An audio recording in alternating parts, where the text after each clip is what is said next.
Hello student, मैं shine Luthra. आज हम करेंगे क्लास 8 का मैथ्स का चैप्टर नंबर 3, उसकी एक्सरसाइज 3.2, जिसका फर्स्ट क्वेश्चन है find x in the following figures. हमें देखो इन दो फिगर्स के अंदर एक्स दे रखा है, यहाँ पर ये हमारा एक्सटीरियर एंगल और ये भी एक हमारा एक्सटीरियर एंगल है। हमें इन दोनों की जो है वैल्यू फाइंड करनी है। ठीक है, तो फर्स्ट है हमारे सामने यहाँ पे जो हमें एक्स की वैल्यू फाइंड करनी है। जैसे कि हम जानते हैं कि जो एक्सटीरियर एंगल्स का जो सम होता है वो 360 डिग्री होता है। तो x plus 125 plus 125 equal 360 degree, sum of all exterior angles 360 degree. तो हमने 125 को प्लस किया, 250 x है, x प्लस, तो ये दोनों x हमारे इधर आ जाएगा, ये इसके साथ यहाँ पे माइनस हो जाएगा। तो 360 माइनस 250 कितना होगा, 110। यानी कि x जो है वो हमारा क्या आ जाएगा, ये 110 डिग्री। ठीक है, बी देखो यहाँ पे भी हमें जो है क्या करना है, ये एक्सटीरियर एंगल फाइंड करना है। अब इस एक्सटीरियर एंगल को फाइंड करने के लिए ये जो हमारा एंगल है, यहाँ पे जो हमारा ये एंगल बन रहा है ये है हमारा 90 डिग्री का, लेकिन ये जो एंगल 1 है, क्योंकि हमें सब क्या चाहिए, सभी एक्सटीरियर एंगल अगर हमारे पास होंगे तभी हम इसको फाइंड कर सकते हैं। हमारे पास 60 है, 70 है, लेकिन हमारे पास ये एक्सटीरियर एंगल नहीं है। ठीक है, तो पहले हम जो है इसको फाइंड करेंगे। तो उसको फाइंड करने के लिए ये हमारा 90 डिग्री का है और पूरा हमारा कितने डिग्री का होता है, 180 डिग्री का, जो हमारा लीनियर पेयर है। ठीक है, तो 180 में से 90 को माइनस करेंगे, 90 डिग्री का ये आ जाएगा। 1 plus 90 degree equal 180 degree, linear pair. 180 में से 90 को माइनस किया तो एंगल 1 आ गया हमारा 90 डिग्री, ये आ गया। अब ये 90 डिग्री है, 60 डिग्री है, ये 70 डिग्री है। अब हम आगे देखते हैं, यहाँ पे हमें क्या निकालना है, ये एक्स निकालना है। ठीक है, तो 90 प्लस 60 प्लस 90। अब देखो जो हमारा ये एंगल है ना, ये एंगल जो है वो हमारा 90 डिग्री का है, क्योंकि ये इस टाइप से बना हुआ है। ये देखो स्ट्रेट लाइन है, इसके ऊपर बना हुआ, तो ये एंगल हमारा 90 डिग्री का है। तो 60, 70, 90 और 90, ये सब एंगल्स को प्लस कर देंगे और 360 में से माइनस कर देंगे। तो sum of all exterior angle is 360। सबको प्लस किया, 310 डिग्री प्लस एक्स। 360 में से 310 को माइनस करेंगे तो 50 डिग्री जो है हमारा एक्स आ जाएगा।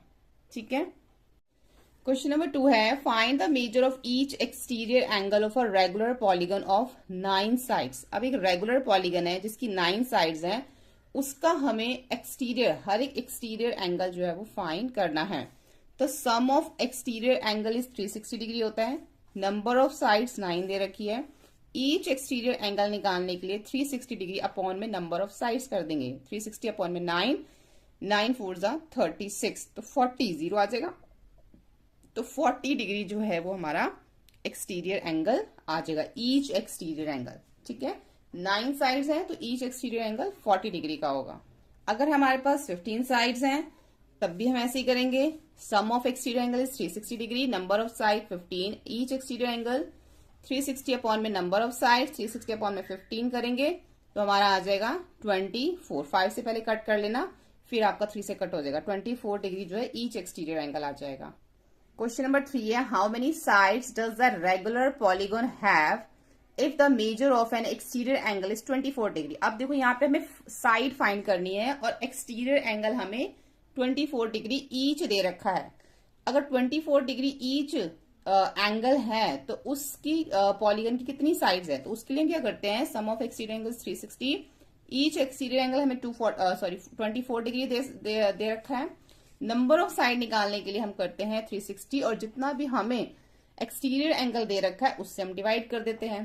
तो 360 को 24 से डिवाइड कर दो तो हमारा आ जाएगा 15, यानी कि 15 जो है उस पॉलीगन की साइड्स हैं 15, जिसका ईच एंगल जो है वो 24 डिग्री का एक्सटीरियर एंगल है। क्वेश्चन नंबर 4 देखो how many sides does the regular polygon have if each of interior angle is 165 degree. अगर पॉलीगन का हर एक एंगल 165 डिग्री है तो उस पॉलीगन की कितनी साइड्स हैं, each exterior angle is 180 minus interior angle. ये आपको याद रखना है कि जब हमें साइड्स निकालनी है तो कौन सा फॉर्मूला लगाना है, एक्सटीरियर एंगल निकालने हैं तो कौन सा, इंटीरियर एंगल निकालने हैं तो कौन सा फॉर्मूला लगाना है। आपको याद रखना है कि जब हमें इंटीरियर एंगल निकालना है और एंगल नहीं, हमें इंटीरियर एंगल दे रखा है और हमें साइड निकालनी है। अगर अभी पीछे हमें क्या दे रखा था, हमें एक्सटीरियर एंगल दे रखा था और हमें साइड निकालनी थी, तब हमने डिवाइड किया था। अब हमें इंटीरियर एंगल दे रखा है, अब हमें साइड निकालनी है, तो अब हम क्या कर रहे हैं, 180 डिग्री से माइनस कर रहे हैं इंटीरियर एंगल को। ठीक है, तो 180 minus interior angle 180 degree minus 165 degree जो हमें एक एंगल दे रखा है आ जाएगा हमारा 15 डिग्री।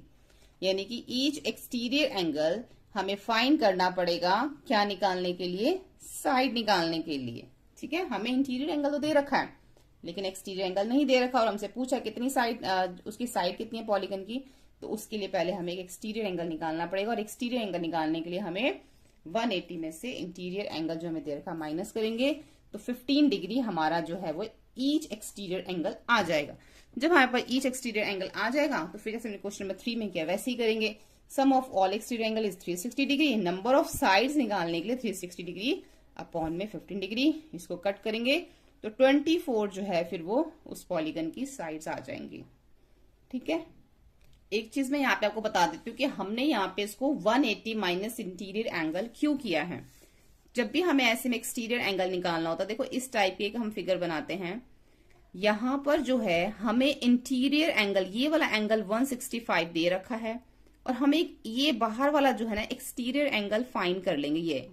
ठीक है, अगर हमारे पास एक एक्सटीरियर एंगल आ जाएगा तो फिर हम नंबर ऑफ साइड्स बता सकते हैं। इसलिए हमने जो है ना इसको लीनियर पेयर लेके 180 में से 165 को माइनस किया तो हमारा ये जो है वो 15 डिग्री आ गया था। ठीक है, तो इस तरीके से इसलिए हमने इसको 180 में से माइनस किया था। क्वेश्चन नंबर 5 का ए है हमारा, is it possible to have a regular polygon with measure of each exterior angle as 22 degree. क्या ये पॉसिबल है रेगुलर पॉलीगन के अंदर कि ईच एक्सटीरियर एंगल जो है वो 22 डिग्री होगा? ये पॉसिबल है, हम इसमें देख लेते हैं। Each exterior angle is 22 degree, sum of all exterior angle is 360 degree. अगर ये कट जाएगा तो ये पॉसिबल है, अगर ये दोनों आपस में नहीं कटेंगे तो पॉसिबल नहीं है। तो नंबर ऑफ साइड 360 डिग्री, और सॉरी नंबर ऑफ साइड निकालने के लिए 360 डिग्री अपॉन में करेंगे major of each exterior angle. तो हमारा जो 360 डिग्री और number of each exterior angle हमें उन्होंने क्या बोला है 22 डिग्री बोला है यहाँ पे। तो दोनों को जब कट करके देखा तो दोनों हमारे नहीं कटे, 180 अपॉन में 11 आ गया। ठीक है, यहाँ पे हमने 2 से कट किया था तो each which is not a whole number, तो ये हमारा होल नंबर नहीं आया ना। तो therefore a regular polygon with measure of each exterior angle is 22 degree is not a possible. तो ये पॉसिबल नहीं है कि एक रेगुलर पॉलीगन के अंदर ईच एक्सटीरियर एंगल 22 डिग्री हो। ठीक है, बी देखो, can it be an interior angle of regular polygon?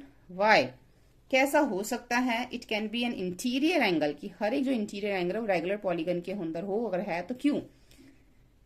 अगर ईच इंटीरियर एंगल 22 डिग्री है, वही वाला जो हम पहले लिया था वही 22 डिग्री का ईच इंटीरियर एंगल अगर 22 डिग्री है इसके अंदर, तो ईच एक्सटीरियर एंगल क्या होगा? जैसे हमने देखो एक्सटीरियर एंगल निकालने के लिए पहले भी 180 में से ही माइनस किया था, तो यहाँ पे भी हम 180 में से 22 को माइनस करेंगे तो 158 डिग्री हमारा ईच एक्सटीरियर एंगल आ जाएगा। ठीक है, इंटीरियर एंगल तो हमें 22 में बता ही रखा है। अब हम देखते हैं sum of all exterior angle 360 degree, number of side निकालने के लिए 360 अपॉन में measure of each exterior angle. अब 360 में से जो हमारा एक्सटीरियर एंगल निकला था ऊपर 158, उसको हम डिवाइड करेंगे, डिवाइड करके देखेंगे यहाँ पर तो हमारे पूरा का पूरा कट नहीं हो रहा, तो which is not a whole number, इसलिए hence the polygon is not a possible. तो इसमें जो पॉलीगन जो है वो पॉसिबल नहीं है, कब? जिसमें इंटीरियर एंगल 22 डिग्री हो। अब each exterior angle 22 degree, each exterior angle interior angle 22 degree से क्या हो रहा है, हमारी नंबर ऑफ साइड्स नहीं आ पाई। तो जब हमारी नंबर ऑफ साइड ही नहीं आ रही है तो कैसे पॉलीगन हमारा जो है वो पॉसिबल हो सकता है? 6 का ए देखो, what is the minimum interior angle possible for a regular polygon. अब इन्होंने हमें बोला है कि अगर चलो रेगुलर पॉलीगन है तो मिनिमम कितना इंटीरियर एंगल होगा इसमें और क्यों? ठीक है, अगर हम रेगुलर इंटीरियर एंगल देखते हैं पॉलीगन के अंदर तो सबसे जो छोटा हमारा जो पॉलीगन में आता है 3 साइड्स का आता है जिसको हम ट्राइंगल बोलते हैं, तो तीनों के हमें एंगल इंटीरियर एंगल नहीं पता और इनका सम क्या होता है 180 डिग्री। तो 3x हो गया, तीनों को प्लस किया, 3 को 1 के डिवाइड किया 60 डिग्री। तो ईच जो है ना हमारा इंटीरियर एंगल जो है वो पॉसिबल होता है 60 डिग्री। ठीक है, मिनिमम भी अगर हम देखें तो क्योंकि उन्होंने हमसे मिनिमम पूछा है तो मिनिमम के लिए हमने ट्राइंगल लिया। 2 साइड्स का तो कोई भी एंगल नहीं बनता ना, मिनिमम 3 साइड से बनता है, तो हमने इसलिए ट्राइंगल लेके 180 से इसको डिवाइड किया 3 साइड्स को 3 से, तो 60 डिग्री जो है ना मिनिमम वो एंगल बनता है इसमें। Therefore the minimum interior angle possible for a regular polygon is 60 degree. ठीक है, बी देखते हैं, बी में है what is the maximum exterior angle. अब देखो इसमें मैक्सिमम बताना है कि मैक्सिमम इंटीरियर एंगल कितना पॉसिबल है रेगुलर पॉलीगन के अंदर। Since the minimum interior angle is of regular polygon is 60 degree, अगर मिनिमम इंटीरियर एंगल अगर इसमें 60 डिग्री है तो एक्सटीरियर एंगल क्या होगा, therefore the maximum exterior angle possible for a regular polygon 180, linear pair से ले लेंगे 180 डिग्री माइनस 60 तो 120 डिग्री। तो मैक्सिमम जो एक्सटीरियर एंगल पॉसिबल होता है एक रेगुलर पॉलीगन के अंदर वो होता है 120 डिग्री। ठीक है, तो यहाँ पर हमारा जो है एक्सरसाइज 3.2 कंप्लीट हो जाती है। होपफुली आपको ये वीडियो हेल्पफुल लगा। वीडियो हेल्पफुल लगे तो प्लीज लाइक या सब्सक्राइब करें। Thank you.